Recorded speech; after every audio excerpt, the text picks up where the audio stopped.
Hey, what is up guys, Bongonzo here. Today in this video I'm going to be showing you how to make risers in Cakewalk at Bandlab. Okay, so I have 4 different risers I want to show you. I already recorded this video, but for some reason my face cam actually froze. So I actually literally wasn't moving the entire video. So I'm going to be kind of just walking you through how I made these things. I'm going to show you previews of these in a second, and you can download some things in the description. But let's just get into it. Woo!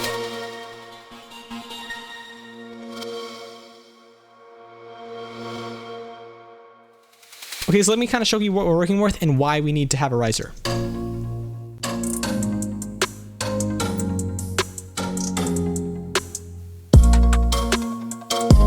Did you feel how empty that felt? That little transition period where it was going from the first intro to the drop? Listen to that section again.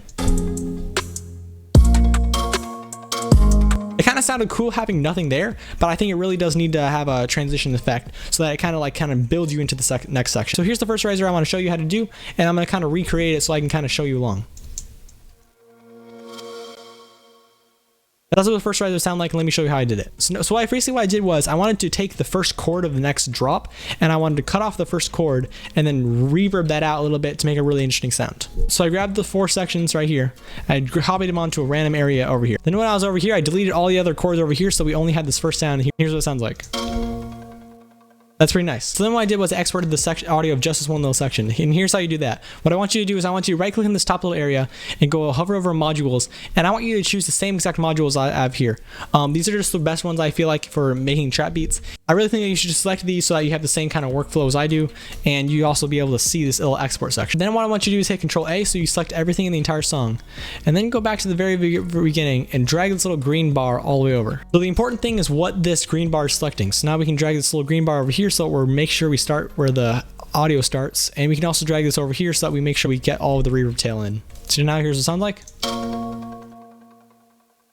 And as you can see, the delays and the echoes can kind of fade out before the green bar ends. Now go up to this little top export section. Just make sure you're on selection mode, push export, audio, wave, and then name whatever you want and push save. Now that we have this little audio clip in here, what I'm going to actually do is I'm going to make it so that it's over here, and I want to make sure that the audio clip ends right when it hits 9. So as you can see, this is the 9th bar and it ends right then. And then I'm also going to copy this over here so there's a duplicate of it that starts right at 9. Now you click on the first one, go process, apply effect, reverse. So now here's what this one sounds like. It's a little bit too abrupt, so let me show you how to change that. Zoom way in, turn off your snap to grid. You can do that by hitting N, and then move these little 2 seconds over a little bit so they're a little overlapping each other. And then on the right one, fade it in a little bit, and then the left one, fade it out a little bit. Now here's what it sounds like. That sounds a lot better. So then I grabbed this little super massive preset and made it look like this, and here's what it sounds like now. Now that sounds pretty cool, but the second section of this riser is actually really, really loud. So what I did was I clicked on the second section, go to process, apply effect, gain, and I typed in -12 in the from right and the from left category. So now if we listen to it in context, it sounds like this.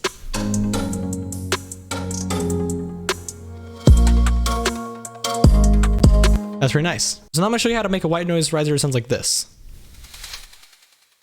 Now that's pretty cool, and there's a lot of intricate parts going on there, so let me show you how to do it. The first download is giant white noise sound that's in the description, and it's really, really long, and it's really kind of overboard, but I want you to just kind of cut it down, delete the second section, and kind of just center it over the bar where you want to have the riser hit. Then with snap to grid on, you want to cut right where it hits 9 bars, and then what you can kind of do is you can kind of fade in and fade out. So you have kind of a general idea what's going on. So now what I did was I used the Synthesized plugin that looks like this, and it's basically a free plugin that does audio automation. So I'm going to shorten these sections quite a bit, and you can kind of watch what's happening. As you can see, the audio ramps up and ramps down a lot more. This is actually suppressing the audio, and then all of a sudden it rises up, and then it goes down. Next I did a pre-sound of a Hall Supermassive that looks like this and sounds like this now. So basically what I did there was it kind of just added a little bit of a stereo and kind of ambience to the entire riser. Then for a little bit of texture, I added a preset that looks like this on the cymbal side. And it's going really, really fast. That's a really cool texture to it and makes it sound a little bit more exciting. Now then I made an EQ preset that looks like this, and it kind of just gives it a little bit more of a tone to it. And you don't really have to use this plugin. But as you can kind of see, it subdues the high end, subdues the low end, and it kind of makes it have a sort of a tone. Then I made it ever so slightly wider with a wider. just barely. And then finally, last but not least, I use this panning plugin, doing a little bit of a ramp and then a fall down, just like we did with the simple side. You don't have to use this plugin, and it's actually the only paid plugin I used in this entire section of the risers. I recommend getting Pancake. It's a really free one by Cable Guys. As you can kind of see, it like kind of rises and falls down around you. It sounds cool. Now, in context of the whole beat, it sounds like this.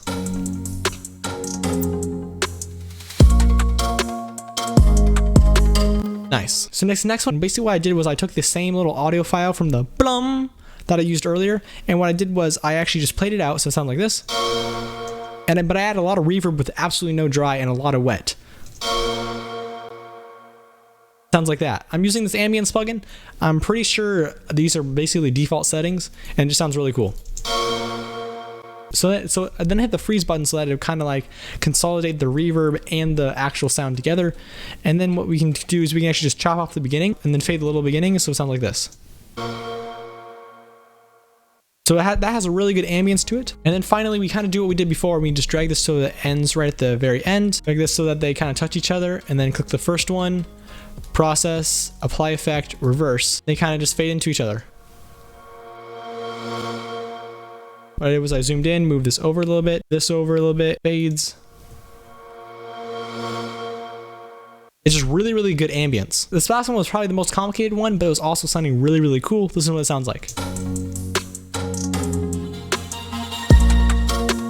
That's really, really awesome. What I first did was I opened up Xband and I grabbed this Nasty Fist preset. If we were to see what my original MIDI looked like, basically all I did was I played a note on a B flat and I held it out for an entire measure and I just left it like that. I have a whole bunch of octaves of that B flat, but when I first started out was I just started out with the B flat. So then I took that B flat and I went to my plugins area and I grabbed the arpeggiator plugin in the MIDI effects section and dragged it onto the sound. Then I changed it from milliseconds to notes and then changed the rate to about 1/8 notes. And then we can kind of check out what the sound's like. Then it was I right clicked here and I did bounce to clips. So then what I decided to do, and this is just the kind of decision I made, is I was going to basically just loop this first section over and over. So what I did was I extended them all out, shortened them all by holding Control and Shift and dragging so they're all faster, and then you can just copy them over. So we have 4 of them. And then again, this is just a creative idea of mine. On the first one, I only had 1 note, which is the bass note. Second one, I had 2 notes.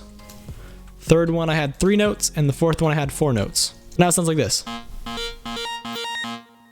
Then I went into the effects and I just kind of went creative with it, trying to come up with something as I go.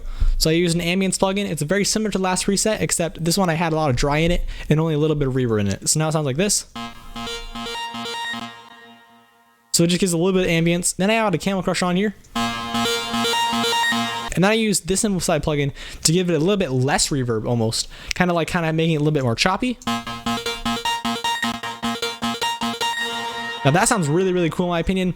It sounds really, really compressed and really distorted, but also sounds really, really bouncy because of all the volume automation. Then at this point it was starting to sound like a riser because I put on the same effect preset that I did on the other white noise one. And now here's what it sounds like. So I was kind of like automating the volume going up so that it was kind of like more of a gradual kind of riser sound. But I wanted it to be even more a little detuned, so I added this chorus on here. It sounds like this. And then I finally finished off with this reverb. It sounds like this. Really ambient. In the context of the entire mix, sounds like this.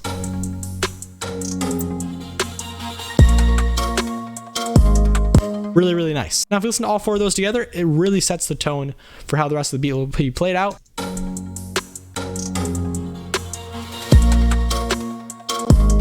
I think that is really, really nice. So now what I'm gonna do is I'm gonna select all of them together and I'm gonna right click somewhere and go bounce to clips. So they all kind of like join into one audio file. So I know my things are 8-bar loops. So what I'm gonna do is I'm gonna move this over so that it stops right at the 5 and do the same for this one, and then I make sure this one ends right at the middle of this bar too.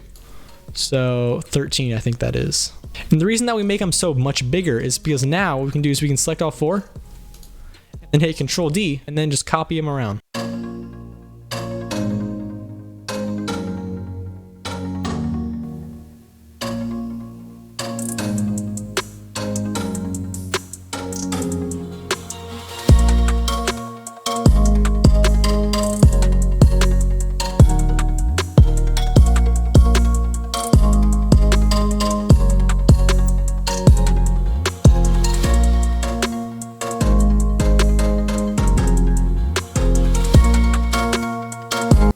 give you a couple ideas. Like you can even like do some cool things, like you take an 808 sample and you like reverse the 808.